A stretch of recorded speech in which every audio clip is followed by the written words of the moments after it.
مبدئيا فيديو اليوم عندي كلاس يصير رقمي. انت رايحه تحتفلي ولا رايحه قسم ونصيب؟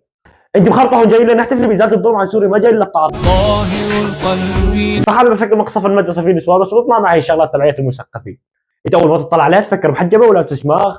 تفكر هي بتاع رقم زمزم، بتفكر بتصلي المغرب 4 ركع. انت عزيزي المتابع تسالني شو وضع رقبتها؟ طلعت على السنه. يا على عيونك، لك هي شربان السنه شرب ما نخلى شيء لما انا طلعته الا شعره، الا الشعر. لو كان عم تطلع مقابلات على الانجاز اللي عملته يا لطيف، على المعجزه اللي عملتها، عم تعطي رقمها للرايح والجاي ولا اصحاب الاموال بالتحديد. انا وياك عزيزي المتابع ما لنا شغل، عرفت علي؟ لك عم يطلعوا مقابله حتى يكتشفوا كيف عملت هالمعجزه. يعني طلع الفيديو وتصدر بطريقة كتير سيئة. من جد نحن ظالمينك، لازم هاللقطه تطلع مظاهرات ونمدحك فيها ونسجعك على الانجاز العظيم اللي عملتيه. بس شعب متخلف لا تواخذينه، شعب متخلف، عقول متحجره. أو أغلب الناس انتقدت هذا الشيء، والمعظم الثاني شجعني على هذا الشيء. حبي انت مين شجعك؟ فريق برشلونه؟ انت اعطيتي رقمك للشاب وغرقوك بالتسجيل. شو ما تكوني رايحه معه على البيت بعملوا لك تمثال من ذهب؟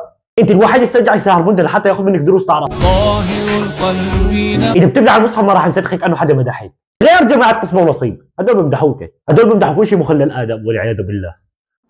وعم يتواصل معنا، فبعدين طلب حساب الانستغرام واخذ جهازي وصوره.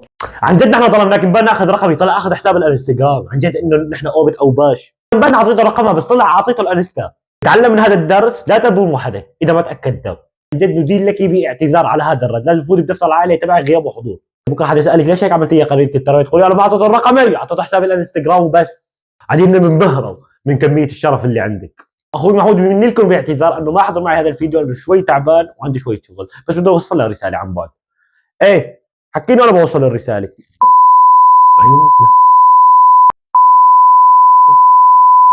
يعني هي شفر الكلام بس هو كان عم يمدحها، عرفتوا علي؟ بقول لها انت كويسه وكثير حلوه واموره فرفوره وعم بدعمك.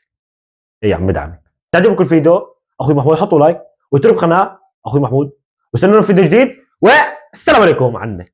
هاي انا اخوي محمود والسلام عليكم.